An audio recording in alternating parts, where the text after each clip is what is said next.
वरना मैं क्यों बनी? भाईजान कहती हूँ मैं मनहूस हूँ। हाँ तो हो, इसमें कोई शक नहीं।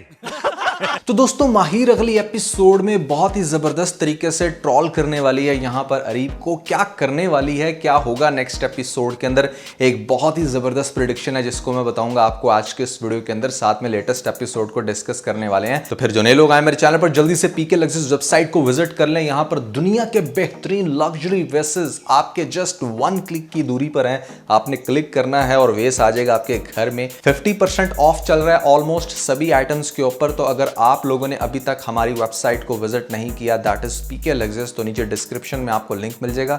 जल्दी से लिंक पे क्लिक करके विजिट करके अपनी पसंद का वेस अपने घर में सजाएं। PK Luxus. We don't sell crap. सबसे पहले तो यार मैं ये कहना चाहूंगा कि ड्रामा ना मतलब बहुत ही बोर हो गया था। अब तक लेटेस्ट एपिसोड में भी कुछ ऐसा खास आपको देखने को नहीं मिला, लेकिन आने वाली एपिसोड में एक इंटरेस्टिंग काम होगा।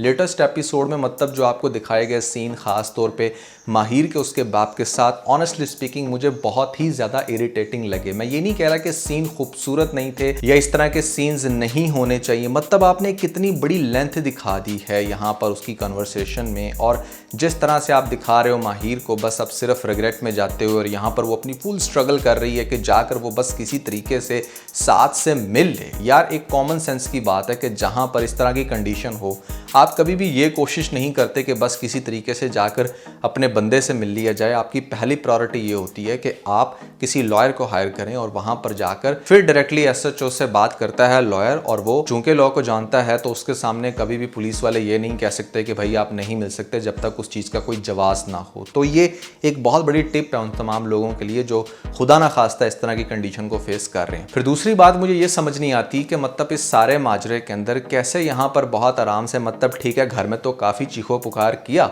साथ की माँ ने रोला अच्छा खासा डाला, लेकिन वो क्यों नहीं तड़प रही जाकर, वो क्यों नहीं पूछ रही कि मतलब मेरा बेटा किस कंडीशन में होगा।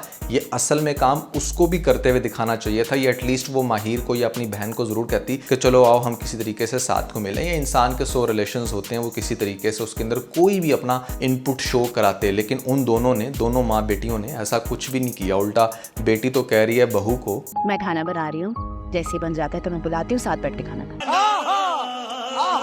भाई ऐसे नहीं होता, खाना शाना भी चलता रहता है, लेकिन आपका जो भाई है जिससे आपको बहुत प्यार है वो इस टाइम बेचारा जेल में सड़ रहा है, और तो और उसके ऊपर तशद्दुद भी हुआ। और इंटरेस्टिंग बात ये है कि साथ का जो कैरेक्टर है, खासतौर पे वहाज ने इस साल जो कैरेक्टर प्ले किए हैं दोनों ड्रामों के अंदर, तेरे बिन और मुझे प्यार हुआ था, मतलब he is very lucky in this regard के यहाँ पर आपको इतने अच्छे कैरेक्टर मिल जाए कि जहाँ पर आप सिर्फ फरिश्ता सिफ्त हैं कि मतलब लोगों के सामने इतना अच्छा बन जाना कि ऑटोमेटिकली लोगों को आपसे प्यार हो जाए। बेचारे को मार भी पड़ी है तो कह रहा है कि नहीं मुझे किसी ने कुछ नहीं कहा, जो बात माहिर को कहनी चाहिए आकर के नहीं सब ठीक हो जाएगा, परेशान ना हो, उल्टा हमारा साथ कह रहा है सब ठीक हो जाएगा। क्या बात कर रहे हैं? ऐसा लगता है कि इस साल के आगाज़ में यहाँ पर वहाज ने अच्छा खासा पैसा दिया राइटर्स को कि खुदा के लिए मुझे ऐसा प्रेजेंट करो पाकिस्तानी ड्रामा इंडस्ट्री में कि लोग मेरे दीवाने हो जाए। नहीं मतलब हमने देखे हैं बहुत सारे अच्छे पॉजिटिव कैरेक्टर, लेकिन यहाँ पर वहाज के केस में तो मतलब एंड हो गई। क्या ही कमाल के रोल मिले हैं यहाँ पर, बाकी एक्टर्स भी बेचारे बैठकर सोच रहे होंगे कि काश ये वाले सीन हमें मिल जाते। बात तो सही है। अच्छा, लेटेस्ट एपिसोड में ये सुनने को मिलता है कि यहाँ पर हमारा जो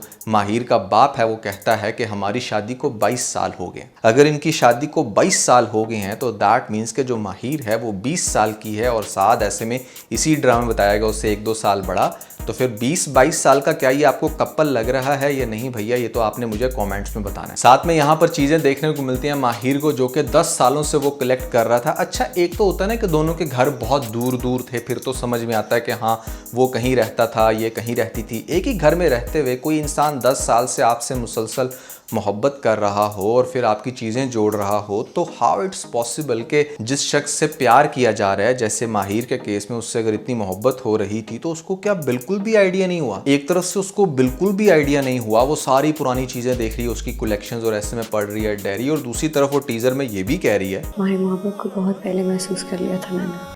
क्या बात है? मतलब ये क्या मिली जुली खिचड़ी है, मेरी समझ से तो बाहर है। अगर भैया पता था इसको या इसने पहले से महसूस कर लिया था तो फिर ये अरीब के चक्कर में पड़ी क्यों? चलो अब हम डिस्कस कर लेते हैं कि यहाँ पर नेक्स्ट एपिसोड में ये क्या करने वाली है। एक बहुत ही इंटरेस्टिंग सीन होगा। तो भैया जिस तरह से आपको दिखाया गया कि साथ बेचारा जेल की सुलाखों में, और ऐसे में हमारी जो माहिर है वो बहुत ही डिस्टर्ब होने लग रही है, उसको कुछ नहीं समझ आ रहा कि उसे क्या करना चाहिए। लड़की ज़्यादा बेचारी कहाँ कहाँ धक्के खाए। अब ऐसे में वो अपना माइंड यूज़ करते हुए कुछ इंटरेस्टिंग करेगी। वो इंटरेस्टिंग क्या है कि भैया यहाँ पर सबसे पहले तो जो एलिगेशंस उसके ऊपर लग चुके हैं उनको गलत साबित करना है। और गलत साबित करने के लिए एक बात वैसे ये भी समझ में आती है कि अगर आप प्रैक्टिकल ग्राउंड में निकलते हो, कोई लॉयर हायर करते हो और फाइट करते हो, तो it might take a lot more time. तो उस टाइम, एफर्ट, एनर्जी और उस पैसे के बचाव का बेहतरीन हल ये है कि माहिर वक्ती तौर पे ट्रोल करे अरीब को, जिसने ये सारा ड्रामा रचाया। वो उसको ये कहेगी कि ठीक है, मैं तुम्हारी सारी बातें मानूंगी, साथ को छोड़ दूंगी, तुम्हारे पास आ जाऊंगी, लेकिन तुम प्लीज़ साथ को रिहा करो और ख़ास तौर पे जो उसके खिलाफ तुमने एलिगेशन लगाया है उसको वापस लो। तो ये चीज़ बहुत ही ज़्यादा इंटरेस्टिंग होने वाली है नेक्स्ट एपिसोड में, क्योंकि इसके अलावा मुझे नहीं लगता कि कोई दूसरा तरीका है कि यहाँ पर इतने सीरियस केस में किसी को पहले फंसाया जाए और फिर आपको अगली ही एपिसोड में नज़र आ रहा है कि वो दोबारा से माहिर के साथ है। तो ये बात जब कहेगी माहिर हमारे अरीब को, तो अरीब क्या करने वाला है कि ऐसे में बहुत खुश होगा, उछलेगा। उसे लगता है कि सिर्फ वही चला कर यहाँ पर सबको बेवकूफ़ बना रहा है, इंक्लूडिंग अपनी फैमिली, आजकल फाहा को भी। उसे लग रहा है वो सबको यूज़ करके यहाँ पर अपने मकासद में कामयाब हो जाएगा, लेकिन ये नहीं पता कि जिस शख्स को टारगेट करके बैठा है वो भी अपना दिमाग लड़ा सकती है। तो हमारी माहिर कुछ इस तरह की गेम खेलेगी जिसके बाद डेफिनेटली यहाँ पर उसके ऊपर जो चार्ज लगाया गया है उसको वापस लिया जाएगा और साद को छोड़ दिया जाएगा जेल से। उसके बाद वो घर आएगा, घर आकर होगा बड़ा हैरान कि तुमने ऐसा क्या किया कि मतलब इतने सीरियस केस से मुझे बाहर निकाल दिया।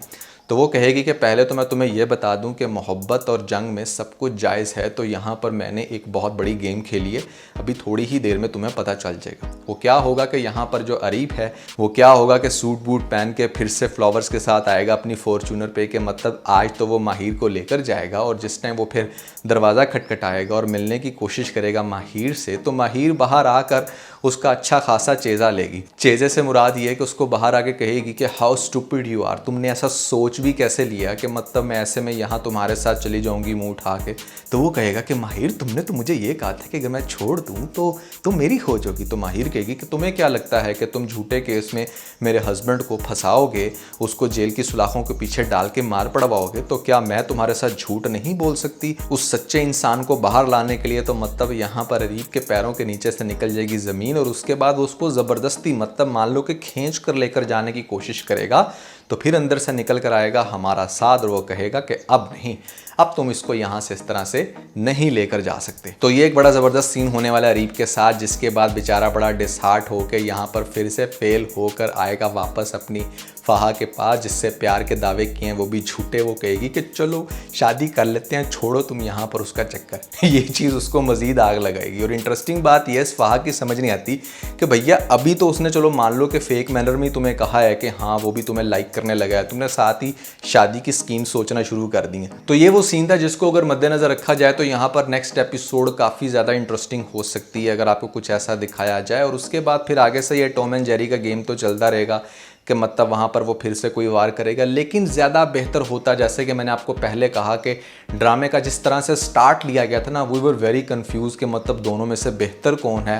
प्रैक्टिकल ग्राउंड में कुछ डिफरेंट देखने को मिलता है यहाँ पर कि यार अरीब भी तो अपनी तरफ से बहुत एफर्ट्स कर रहा है, अच्छा इंसान है, उस बंदे के साथ भी बहुत ज़्यादती हुई, लेकिन आपने उसको ट्रूली विलन दिखा के ना यहाँ पर काफ़ी बड़ी गलती कर दी है। मेरे ख्याल से ड्रामे का जो चार्म है ना वो आपने काफ़ी हद तक डुबो दिया। सो ये है मेरे भैया विचार। यहाँ पर आपको क्या लगता है कि जो मैंने बोला आप इससे किस हद तक एग्री करते हो या डिसएग्री जरूर बताइएगा नीचे मुझे कमेंट सेक्शन में। तो दोस्तों अगर आप लोगों ने यहाँ पर वो लेटेस्ट वीडियो नहीं देखी जो मैंने बताई है आपको ऐसी टॉप 5 एक्ट्रेस के बारे में जो कमाल की एक्टिंग करती हैं रिगार्डलेस कि उनके ड्रामे अच्छे होते हैं या बुरे, कौन सी हैं वो 5 एक्ट्रेस, अगर आप उनके नाम जानना चाहते हैं तो ऊपर आपको लिंक मिल जाएगा, जल्दी से लिंक पे क्लिक करके वीडियो देख के अपना फीडबैक मुझे जरूर दीजिएगा।